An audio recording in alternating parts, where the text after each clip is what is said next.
Mayong hapon, Negros. Ini ang Digicast Negros 10. Ang napulo ka mga nagapanguna nga balita sa isa sang Negros ang amon igadulong sa inyo. Update niyo kami via Facebook, YouTube, kag sa Kika Channel 11. Kag mabatian naman kami sa radio station nga FM Bacolod 91.1. Kag yari ng top 10 nga mga balita sa Negros subong adlaw. Negros Island Region Bill ang aprobado na sa Senado. Mga dala niya ginakabig towaway zones ginpintahan sang bitaw. Dugang at 12 MLD nga water supply ginpasalig sa Basiwa Prime Water sa Bacolod. Coast Guard igapay dalom sa heightened alert status isa ka semana antes ang Semana Santa. Kag sa good vibes, hindi na mabaligya nga kamote ginahimo sa ice cream kag iban pa nga produkto. Initanan sa Digicast Negros 10. Sa number 10,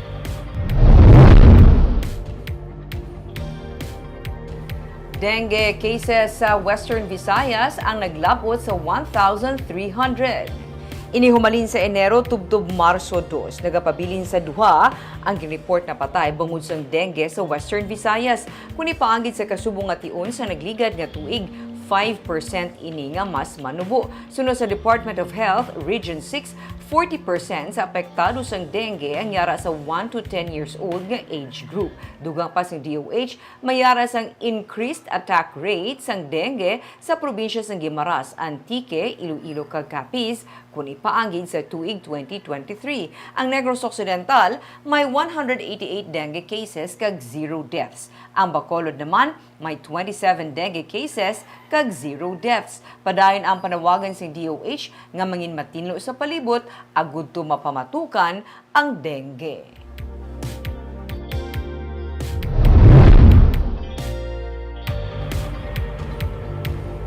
Sa number 9, Provincial Health Office nag-aabiso sa publiko nga dapat mag-hydrate o kung mag-inom sang tubig karon nga tig-ilinit. Sunod kay Provincial Health Officer Dr. Girly Pinongan, mag-inom dapat sang madamo nga tubig. Karon nga nagsaka ang heat index tubtob 41 degrees Celsius, dapat man nga mangin mabinantayon sa mga sintomas sang heat stroke. Mas maayo nga dapat i-monitor man ang blood pressure, labi na sa mga may edad o kung medical history. Kung may mga nakita na nga sintoma, hindi magduwa-duwa nga magpakonsulta. Sa karon wala pa man sang na-report angot sa mga kaso sang heat stroke sunod kay Pinongan. Nalakip man sa pahanumdom sang PHO sa publiko ang paghalong sa mga waterborne diseases, lakip na kung may water shortage dapat ini nga i-report. Ipasiguro naman nga matinlo kag maayo ang paghanda sang pagkaon. Hindi malikawan ang madasig nga pagpanos ang pagkaon kung mainit ang panahon. Padayon ang monitoring sang probinsya sa mga masakit, dala sang mahigko nga tubig o kung pagkaon kaangay sang cholera, typhoid kag acute bloody diarrhea. Sa January 1 to March 2 nga report sang PHO, may 36 ka mga reported bloody diarrhea cases kag isa ang patay. So, hindi tayo gidulaon ang aton nga tubig. Kinanglan na mainom di tayo sang plenty of water, subong yan kay pertigid kainit, no? So, hydration, maano sila, ma-report sila kung may mga shortage kita sang water. Kaya di maapektuhan man ng may mga diseases man nga magwa man. Because hindi tinlo ang mga tubig nga ang mga sources nato, no, or may tutay ang mga tubig kasubong nga guwa.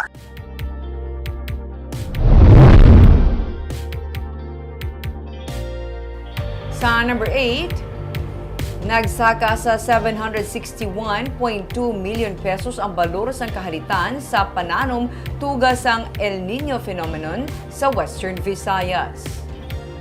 Sunod kay Office of the Civil Defense Regional Director Raul Fernandez, nagsapol sila kahapon kag as of March 12 nga datos, may 20,488 ka mga mangunguma ang ginreport apektado.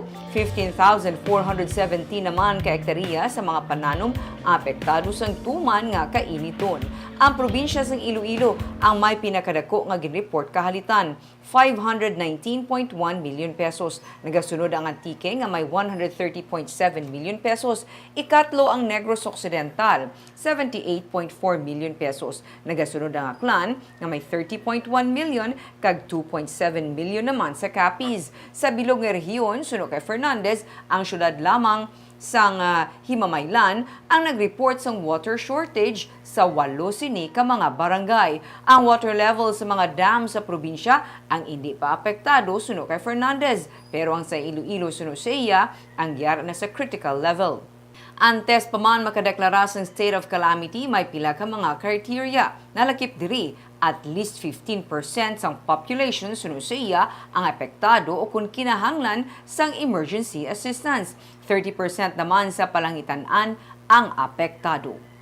Yung sa Negros po natin, okay pa naman po yung yung water level sa Negros natin. Yung sa Iloilo, yung medyo bumaba na siya. Nasa baba na siya ng critical low. Sa number 7,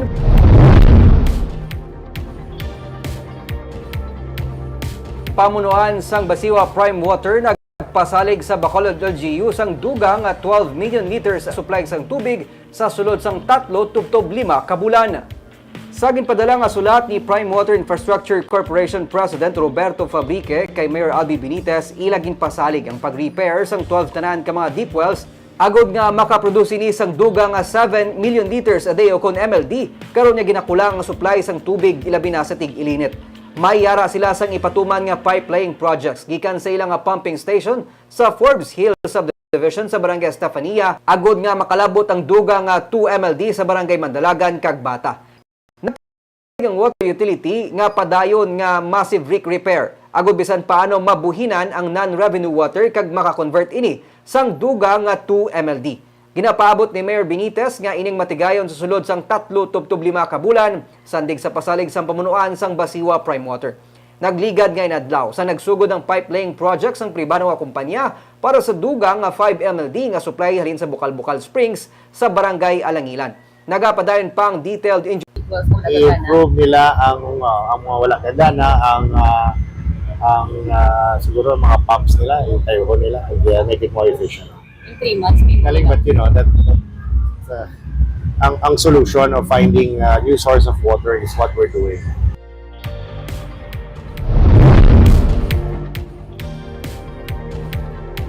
Sa number 6, ipaidalom sa heightened alert status isa ka semana antes ang Semana Santa ang Philippine Coast Guard.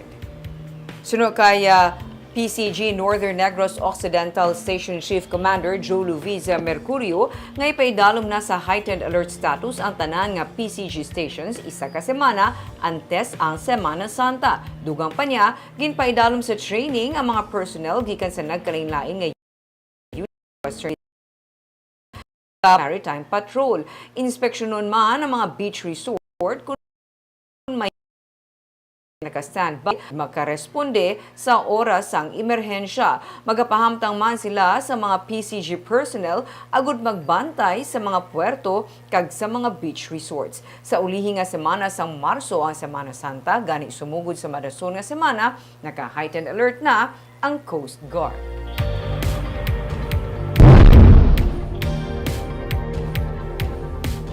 Sa number 5, mayara na sang person of interest ang PNP sa pagpatay si Purok 5 Barangay Asya, Banwa sa Ginubaan nga nasapuan patay sang Lunes. Suno kay Police Major Janic Bermudez, ang Chief of Police ng Ginubaan PNP, nagwa sa ilang investigasyon nga ang pamilya sang biktima imbolbado sa nagluntad nga aksidente kung sa diin ganaligar na bungguan ang propiedad sang isa ka suspect. Dugang pa ni Bermudez, antes matabo ang krimen, gikan sa Banwa sang Basay sa Negros Oriental ang biktima, bangod ining nagpamiesta.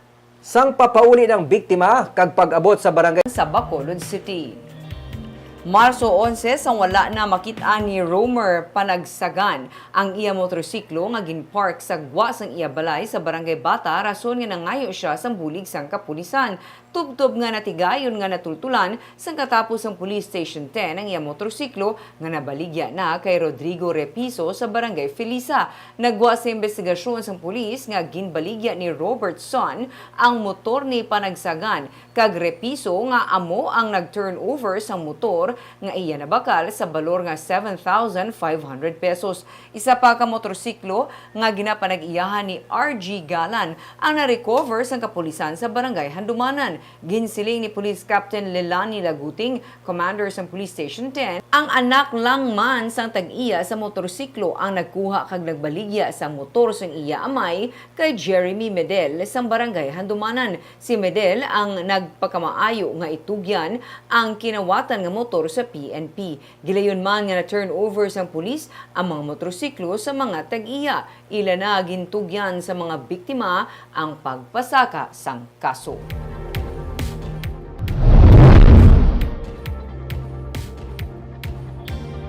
Sa number 3, mga street signages sa Bacolod ang ginpang vandalize. Pamunuan sang bitaw naghinyo karon sa bulig sa kapulisan agod nga mapatuman ang vandalism ordinance.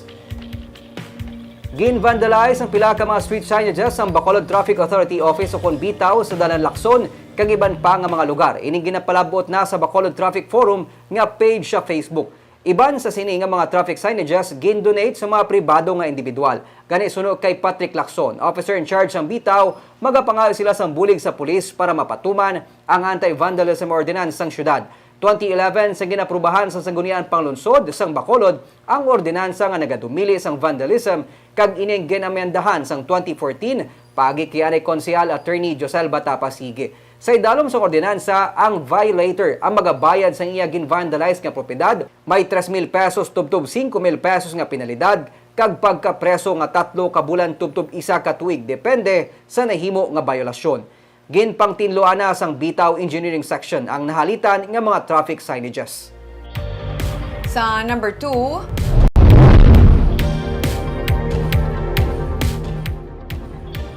makaligad ang pagkwestiyon sang grupo sa mga abogado sa pagpatuman sang clamping and towing ordinance sang syudad sa Bacolod. Ginpamintahan sang bitaw mga kilid sang dalan nga ginakabig tow-away zones sa syudad. May report si Nico Delfin. Napinturahan na sang yellow kag red ang gutter sa kilid sang dalan 15 kag 16 Street Lacson, patimaan sang pagkabig sang lugar bilang tow-away zone sa Bacolod. Regulated tow-away zone ng yellow area kundi sarang makapark halin las 7 sang gabi antes las 7 sang aga. Sarang iklam kag ito sang bitaw ang mga salakyan nga nakapark diri halin las 7 sang aga hasta las 7 sang gabi. Ang mga red zone sa ginakabig absolute tow-away areas nga hindi pwede ang pagpark sa mga salakyan kag motorsiklo. Ginsiling ni Bitaw Deputy Chief Jose Antonio Robelio nga pila pa ka mga gutter area sa mga kilid sang dalan sa syudad ang madason nila nga pintahan para makahibalo ang mga motorista kung pwede o kung hindi ang magpark sa mga lugar. We are just implementing the law, but recognize na namon nga wala man may kakulangan man ang bitaw. Yeah. Previously nga wala inapektahan ang Lacson Street. So may responsibility man ang bitaw, may responsibility man ang DPWH. And subong we are trying our best nga ma-implement. Timuan namon ni Sir Patrick to make sure ma-clear get ang signages so wala na question ang tumuluyo kung pwede sila ka-park. Madason nga pintahan sang bitaw ang area sang Gatuslao. Kabigon nga regulated tow-away zone ang kilid sa Mall of Justice halin sa Cottage Road pakadto sa South Capitol Road. Mangin red zone ang piyak nga lane sang Dalan Gatuslao. Gin-question sadto sang katapos ang Integrated Bar of the Philippines Negros Chapter ang ginpatuman nga clamping kag towing operations sang bitaw bangod sang kakulang sang painted areas para sa tow-away zones sa digman sa ordinansa. Pero ginsiling ni City Legal Officer Attorney Romeo Carlos Ting Jr. nga sa tuanay na pinturahan na ang kilid sang Dalan Gatuslao. Dugang niya nga ginpatuman lang sang bitaw ang City Ordinance 338 nga nagadumili sa double parking kag pagbilin sa mga salakyan kag motorsiklo sa no parking areas. Alam pag sa City Ordinance to 2003 nag-authorize na mag-clamping kag wala to nabutang po na dapat may color coding. Kaya kung anong tagila na dapat may color coding, kung ma-erase ang pinta, hindi na ta pwede ka-clamping. Kag wala man ta law na may specific hours, kung yellow may specific hours na mo. Sa piyakman sa mga reklamo, nanindugan ang pamunuan sang bitaw upod sa Bacolod LGU nga magapadayon ang citywide clamping kag towing operation. Ka numero 1 sa mga balita sa Negros subong adlaw.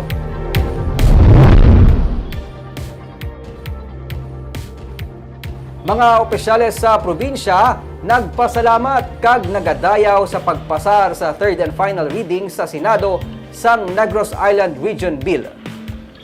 Suno kay Senador J.V. Ejercito nga nag-sponsor kag nag-co-author sang hagna sa pagpasar sini, mas nagalapit na gid ang katumanan sang Negros Island Region. Ang bill ang nagaduso sang pag-revives liwat sang NIR nga ginatapuan sang Negros Occidental kag Oriental pati na Siquijor suno kay Ejercito. 22 ka affirmative votes ang nakuha sang among hagna kag wala sang negative votes kag abstention. Para kay Senate President Juan Miguel Zubiri nga among principal author sang bill, mas mapahapos na sa mga pumuluyo ang pagserbisyo sang gobyerno bangod hindi na sila magpadulong pa sa regional offices sa Cebu ukon Iloilo. Para kay Negros Occidental Governor Eugenio C. Lacson, ini katumanan sang promisa kag isa naman ka pagpanghangkat nga alatubangon. Para kay Bacolod Mayor Albi Benitez, isa ini ka milestone kag crucial step padulong sa regional progress. Sunod naman kay 3rd District Congressman Francisco Benitez, ginduso ini sa mga tiglawas gikan sa Negros. Jutay na lang atikang kag manginlay na ini na nagakasuyran sang mas madasig nga delivery sang serbisyo kag magahatag ligwa sang pagpatinad pagid. Ginapanginbulahan naman nanday Congresswoman Juliet Marie Ferrer kag Mercedes Alvarez ang pagpasar sini, labi nga malapit na ang katumanan sini. Para kay Bacolod Congressman Greg Gasataya, iniisa ka game changer sa bahin sang pagdala sang serbisyo sa mga Bacolodnon kag Negrosanon. Natala na naman nga magasapol ang Regional Development Council suno kay Mayor Albi nga among chairperson agud istoryahan ang pagpahamtang sa mga regional satellite offices. So hopefully, it will hasten and speed up ang delivery sa mga services sa aton nga mga departments. Sa next namon nga RDC meeting, I've asked all of the departments and offices kung sino interested magbutang sa daw satellite office di sa aton. No? Kung di ko nagsala daw several to nga mga offices kag mga regional heads nga nag-express interest magbutang sa satellite office di sa aton.